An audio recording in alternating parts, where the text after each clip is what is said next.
Hi, I'm Stuart. Welcome to my YouTube channel. If this is the first time you watch one of my videos, welcome back if you've been here before. In both cases, thanks for viewing my video. In this video, I'm going to give my reading wrap-up for the week of November 3 through November 9. I completed one book this week, so I'm going to give a review of that book. I read parts of 5 other books, so I'll talk briefly about those books. I'm going to do some book unboxings, and I'll talk about a Wobble I completed and a Wobble I started working on, and I'll give some other updates of what's been going on in my life. The only book I completed this week is Normal People by Rooney. This is a book I had borrowed a while back from Libby, and I had to return it. It had taken a while before I initially got it, and it took a long time before I got it back again. This book stars Connell and Marianne. They are students in Ireland in high school. I think it would be equivalent to a senior in the US, which is probably 17 and 18, but I'm not quite sure of the levels in Ireland. But I think it'd be approximately that. They're probably around 18. They develop a relationship which is sort of a friendship, and they're sort of lovers too, but they're kind of not exactly. And they go off to the same college together, and that their pattern continues. They're sort of friends, sort of lovers, but not exactly. They have other relationships. The story continues from there. This is a really popular book. The book isn't described as a romance, but a lot of people consider the relationship between Connell and Marianne a great romance. I consider their relationship fairly toxic.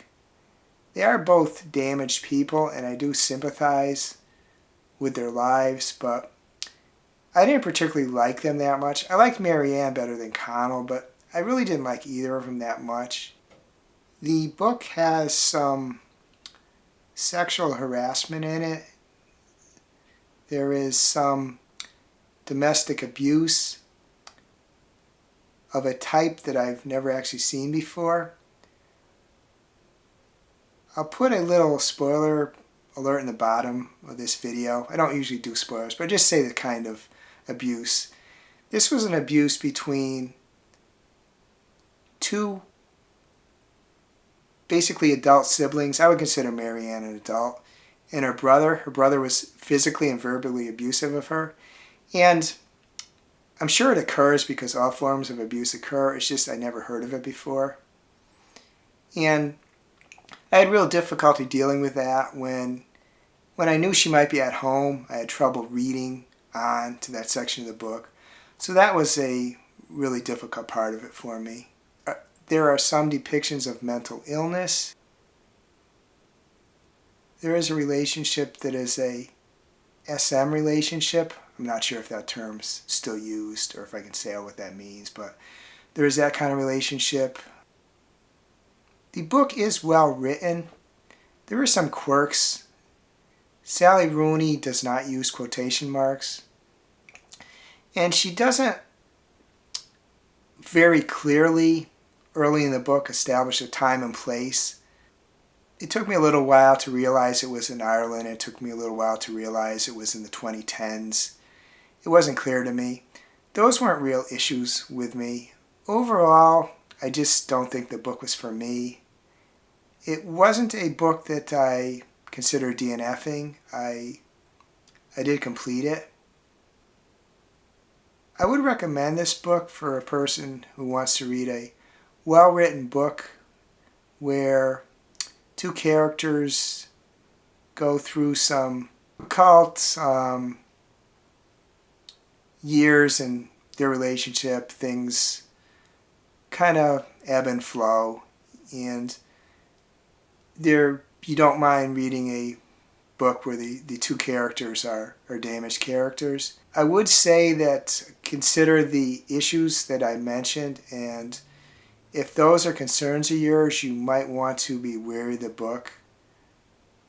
Read content warnings. Oh, and one thing I forgot to mention too is this could be a reason people might not want to read it. There are some fairly graphic, spicy scenes. They are pretty graphic, so those didn't bother me, but there could be a reason that people might not want to read the book. I gave the book 3.5 stars, which is kind of high. I'm sure it sounds like the way I'm talking about it. But it is a well-written book. It's just not a book that's for me. When I do my yearly wrap-up, I'm sure this book is going to be one amongst my more disappointing books, despite the 3.5 rating. She has another book she's released recently, which, like Normal People, is very popular. And don't really have any thinking of reading it now, although others have said that if you don't like her previous books, you might like this book, but not really planning to read it at this time. I think the name of it is Intermezzo. Came out really recently. Next, I'm just going to talk briefly about the 5 books I'm currently reading. The first is All Hallows Eve by Christopher Golden. This is an audiobook. I'm not too far in it. This is one of my Halloween reads. I started in October, but I didn't complete yet. I am enjoying it.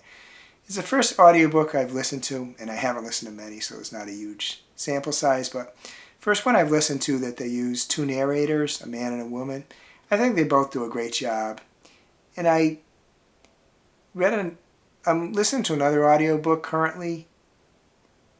The name does not come to me, but in that book there's teenagers and kids, and I don't think the narration in that book does a great job of the kids.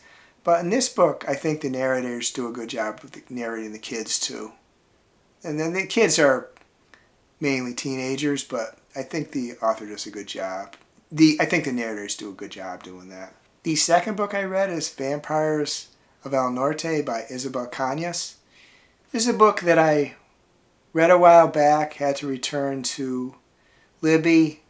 Months later, I think it was in March I had to return to Libby, and months later it became available to me again. Obviously a very popular book. I'm a little over half, I think around 60% of the book. I'm quite liking the book. This book is set in Mexico. It's at the time of the war between the U.S. and Mexico. I should know the history of that better. My primary awareness of that war is just the Alamo. But this is told from the perspective of Mexican people. And the main character, there's 2 main characters, Nina and Nestor. She is a woman who,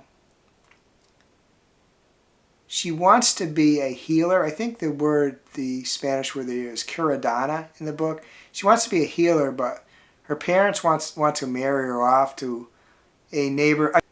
I should say that they own a ranch, and she's the daughter of the people who own the ranch. And they want to marry her off to another prosperous rancher to kind of bind them together, just as they used to do earlier than that with royal marriages, I guess. She wants to stay a healer, and so she convinces her father to let her go along when the Mexican authorities recruit ranchers to go along with their soldiers to meet the Americans as they're going to meet in battle. And she hopes in doing so she can convince her father that she should be allowed to be the curandana, and apologies if I'm pronouncing the Spanish word wrong, but the healer at her ranch, her parents' ranch. She is best friends with Nestor, who is a son of, I think the word is vaqueros, which are the workers on the ranch. I guess it probably translates to cowboys, I'm thinking. And they're really close as kids, but Nina is attacked by a creature when she's with Nestor, and it's kind of hazy what happens. They're both pretty young, so Nestor thinks she's died, but so he leaves, and she thinks he deserted him, and there's a whole thing there that between them because of that. But the creature that attacked Nina and left her wounded and kind of took a little of her energy is a vampire. And the story goes from there, but I am enjoying the book, and I'm enjoying the relationship between Nestor and Nina, and I'm really hoping that they end up with each other, even though her father would not allow her to marry a son of a vaquero. I guess he's a vaquero now because he was away from the ranch for a while. He was doing a lot of cowboy stuff, I guess. But I really hope it works out between them. This isn't classified as a romance, it's a horror novel, but I really hope their romance works out. The next book I read part of is The Complete Tales of H.P. Lovecraft. I'm only early in this. I think the stories are probably in the order he released them. This is the fourth time I'm reading many of these tales, and so far it's not quite giving me the feeling that I did when I read Lovecraft before that led me to read many of the tales 3 times. I am enjoying them, but they're not quite there. There is issues with Lovecraft, as many writers of, I don't know, the early 20th century. There is some classism there. There is, he calls like somebody a degenerate. I'm not sure if that's racist, because I'm not sure if the person is non-white, but certainly there's a very looking down upon other types of people that you kind of have with Lovecraft, at least in some of his stories. The next book I read part of is The Bookshop by Evan Friss. I'm reading this book as part of Tia Chu's book club on Fable, which is moderated by Tia Chu. This is a nonfiction book about the history of bookstores in the U.S. It's quite interesting. It goes back to like the 1700s. It talks initially about Benjamin Franklin. I think it betrays my ignorance that when I think of Benjamin Franklin, I think about what he did in, framing the Constitution and flying a kite, trying to attract electricity, things like that. I did not realize he was a bookseller, which is kind of, I'm sure, bad on me, but this book does show me that, and it's moved forward in time. Well, initially it starts in a current bookstore in New York, which is kind of, just shows the community, but then it goes back. I'm about halfway through it. I'm enjoying it. Sometimes there's so many details that bogs down a little bit, but the history of it's enjoyable to me, just seeing the way bookstores developed. I'm about 60% in, and I'm in the early 20th century now. And the final book that I read part of this week is The Absolutely True Story of a Part-Time Indian by Sherman Alexie. I'm about 60% through this book too. This is a book I'm reading as part of the I'm With the Band book club, moderated by MJ. This book is told in the first person by Junior, whose real name is Arnold. He's born and raised in the Spokane Indian Reservation. He's born with a lot of health issues. He has, I think it's called hypocephalus, water on the brain. And he has other health issues too. It was touch and go early in his life, but because of these issues and because his head kind of looks funny, he's bullied viciously on the reservation. He really only has one friend, and unfortunately that friend is a really tough kid who defends Junior, but he also occasionally beats on Junior. The students on the reservation go to school, on a reservation school, which isn't the greatest. They don't have a lot of resources. Junior decides when he's 14 he wants to go to a school in the white community near the reservation. Not super near, it's like 22 miles each way. And he does convince his parents, and he does go there, and there's issues there too. He's the only Indian there. Not really a spoiler, but as time goes on, he does make some friends. But there's people, mainly adults, who don't want to see an Indian go into a white school. This book is tough to read in a lot of places. The author writes in a style that makes me want to keep reading the book despite the difficult subjects he's talking about.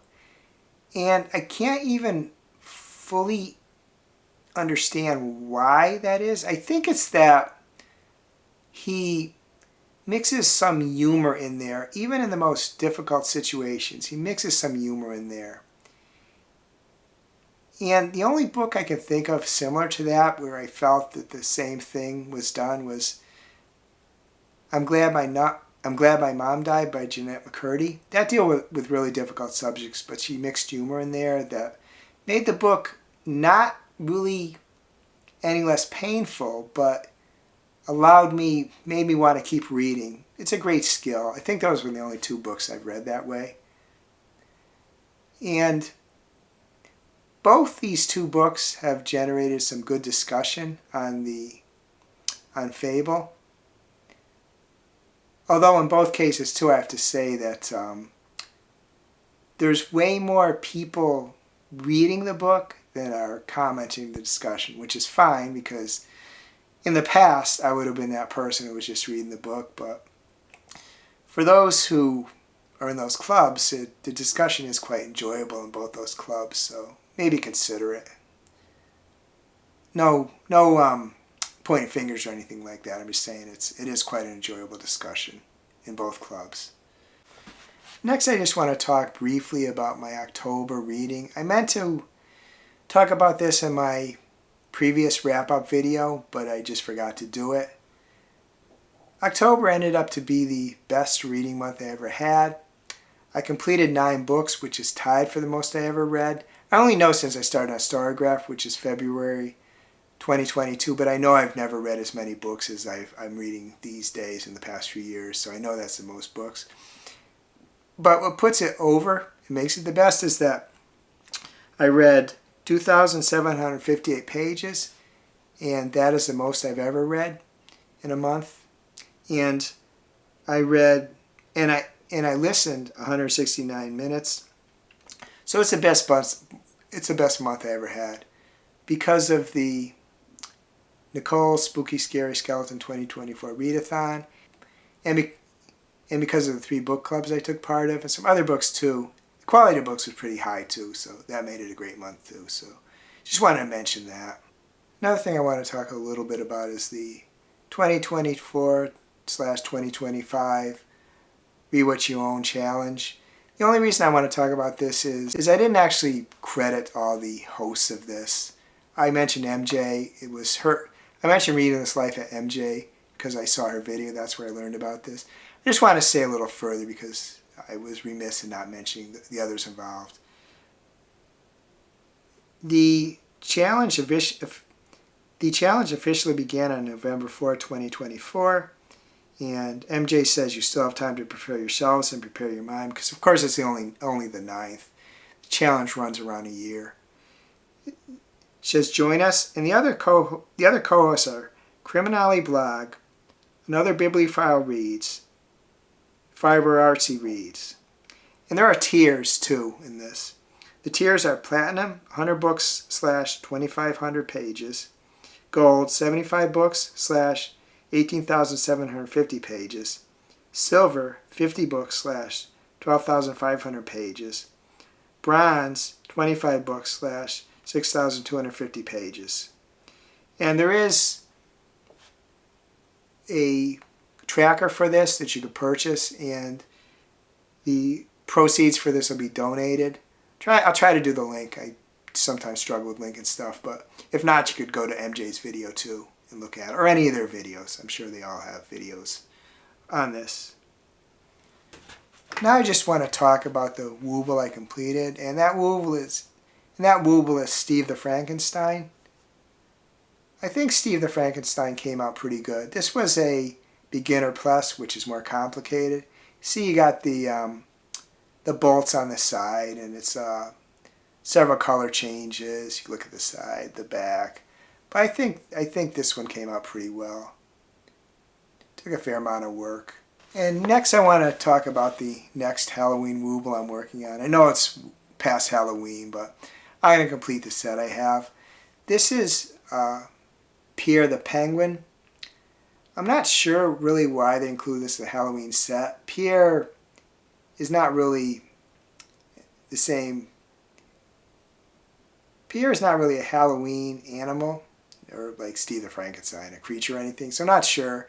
There was another Pierre that I did of different colors, but it is like a purple color, so I don't know. But this is where I am. I just part way through the body, just a little bit. I think I've done six rows, but this is a fun one. The first box I want to open is from the Arcane Society. You can see the box here. And I don't really know what's in here. They tell you what you're gonna get, but it often takes a long time after they tell you till you get it. And let's see, we have a Melissa K. Roehrich. Here. And there is, let's see, a message to all of us. Just hold it up. Let's see. I like the salutation with so much love and dragons, Melissa. So this is this. And let's see what we got.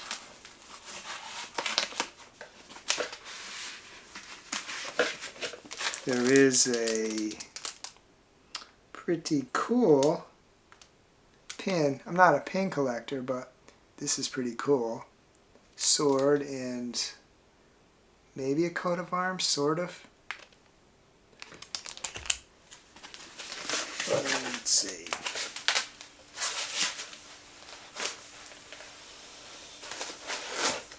Need 2 books.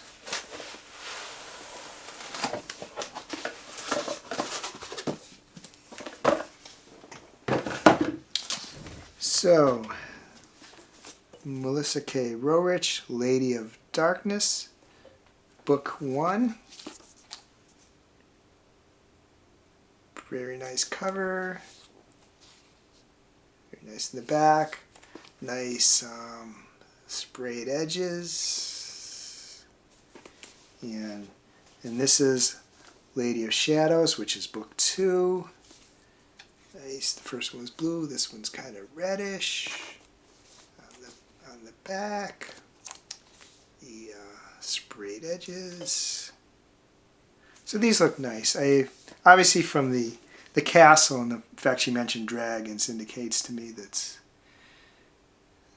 there's that type of setting, but we'll see. I don't want to take the cellophane off now, but look like some very nice books, even though I don't have much of an idea what they're about. And the next box is from Premier Collectables. It says, described as America's largest autograph bookstore. Autograph bookstore, actually.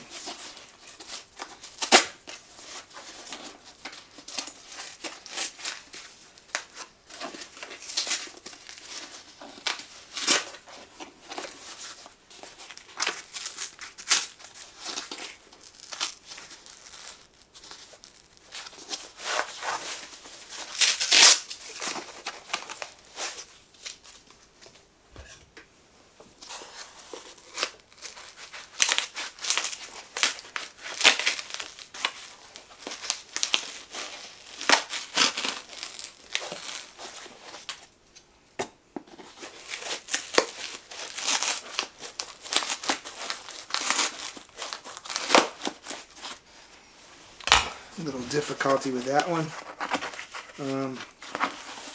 Fortunately, they protect the book. This book is Biblical Heavy Metal Scriptures by Halford, and those who are metal fans know that he's the lead singer of Judas Priest. I don't know if Judas Priest is still an active band anymore. I know they were pretty recently, but they might have retired. This happened to be, I was on Premier Collectables. I forget what I bought, but I saw this Rob Halford book, or maybe they suggested it for me. Seemed interesting. I don't believe it's autographed. It seemed interesting, so I purchased it. And the next box is one that I got from Barnes & Noble.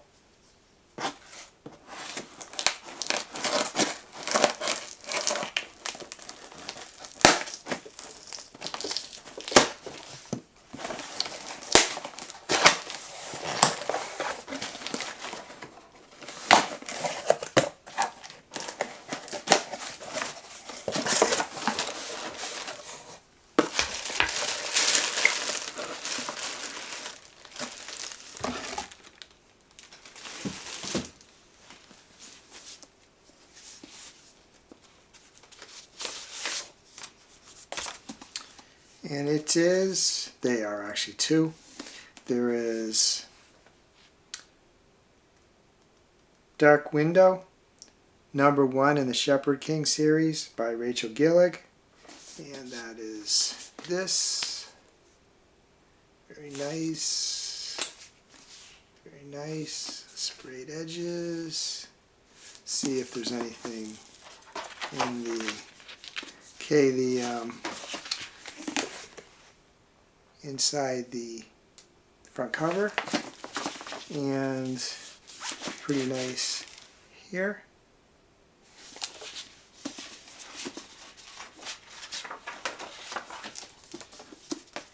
And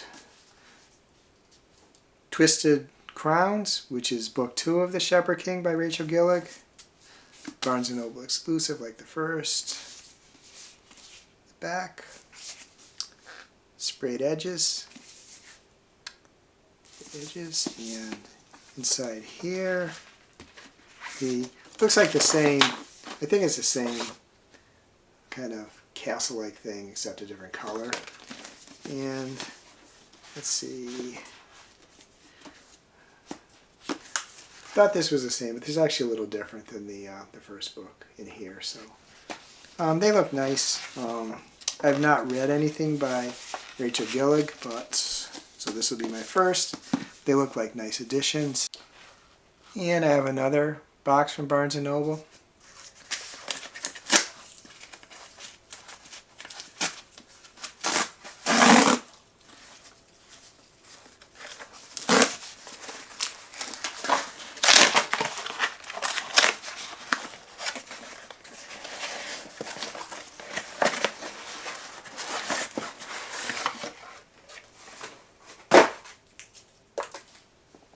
And this book is The Striker by Anna Wong, Barnes & Noble exclusive. And this is a sports romance. Asher Donovan is a living legend, the darling of the Premier League, the arguably greatest football in the world. Scarlett Dubois is a former prima ballerina whose career cut short by a tragic accident. I haven't actually read any sports romances yet. I have, I think, a hockey romance to read, but this is a soccer romance. I don't hear people talk about soccer romances. It's mostly hockey, baseball, basketball, but I haven't heard many people talk about soccer romances, so this should be interesting. I should recognize, by the way, that most of the world calls it football. It's only in the U.S. we call it soccer because we have American football. I should have called it football because it's going to call it football in the book, so I should have referred to that in that way. And the day before the Read What You Own challenge for 2024 and 2025, went on a bit of a spree. And a couple of the books that I bought are in this package here. I already opened because I got something else in them, but these are Obsidian Murders, Midnight Detective Agency by Nicole Brona. And Murderous Fairies, number 2 in the Midnight Detective Agency series by Nicole Brona. Nicole Brona is actually Nicole's Bookish Realm on here. This is one of the names she publishes books under. The other is Nicole Pierman. I think, and I know I could look this up and I should know this, I think Pierman is her given name and Brona is a pen name, but I'm not positive. But I got these books, and she also put pre-orders up for her next book in this series, available on Amazon, so I did pre-order that book. I don't remember offhand what the title of that book is, but it's the third book in this series, and it's quite cheap. It's $3.99 on Amazon if you'd like to buy it. So I got these books. Sound interesting.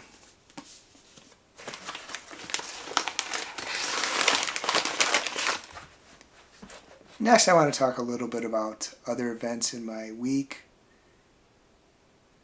One of the big things I did was that my phone, a Galaxy Fold 4, had it about 2 years, and the fold part, which like here's my new Galaxy 4, but the fold part didn't work, just the part when it's folded, which is here, didn't work. So I went to the local dealership that sold me the phone originally. I made it sound like a car dealership. It's a wireless carrier dealership. But I went to them and to see what could be done about it. And because I had purchased replacement insurance, and because the phone wasn't damaged, there was no water damage, it wasn't cracked or anything like that, they were able to get me a replacement phone. And so I got that phone on Monday. And took a while, took 2 hours for the transfer of data. I'm not sure why it took so long, but I was able to get the new phone. And of course, with a new phone, I got to log into a bunch of stuff again, but just been doing that gradually. While I was there, I'd gone back to the shop about an hour and a half in the wait time, so it was about a half hour. So I just mentioned to the technician there that at some time I wanted to maybe come in and look at some watches, and he mentioned that there was a deal. I could get a watch for free if I, got the plan. Had to get a new line, so I got this new watch. I don't know if you can see it there, if I can hold it, but this is a Samsung watch. So I'm still getting used to the watch too. It's perhaps one of the best things it does is it will track, say, my steps and things like that, my exercise. So that's pretty good. So I got my new phone and I got my new watch. I'm a little upset with the phone. The original phone only lasted 2 years because I use it very light duty. I keep it open when I'm home. I keep it closed when I'm out. I know there's a flexing there, and I know that eventually wears things out, but would have kind of liked it to last longer than 2 years. But I got the new phone, so that's okay. And really, if the new phone lasts me about a year, I'll probably get another one anyway. So I got those things, so that was kind of cool. And Tuesday I voted. I'm not going to go into very much detail about my views of the results. Some I liked, some I didn't, but overall I didn't like the results, and we'll just leave it at that. May talk about that some more at a later time, but I did. Here's my little sticker they give you. I did see a video on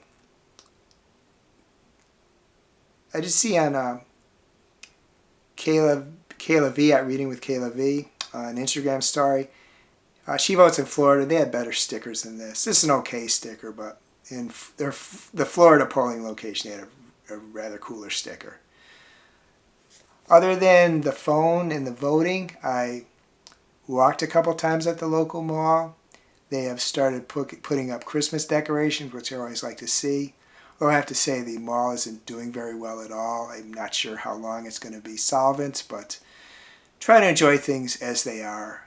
And I walked once outside. It's been quite nice here temperature-wise, although we've got very little rain lately, so there's a fire danger. but it's been warmer than normal for a while. We have not had our first frost yet. So I had some nice walks. I'd be interested in reading how your reading went. Any books you read you'd like to recommend. If so, please reply in the comments, or if there's any books you'd like to warn me against, please reply in the comments for that too. Or anything else in your life you'd like to comment upon, please do so.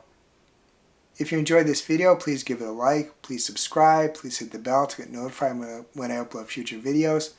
I hope you have a wonderful reading week, and I hope you have a wonderful week in general.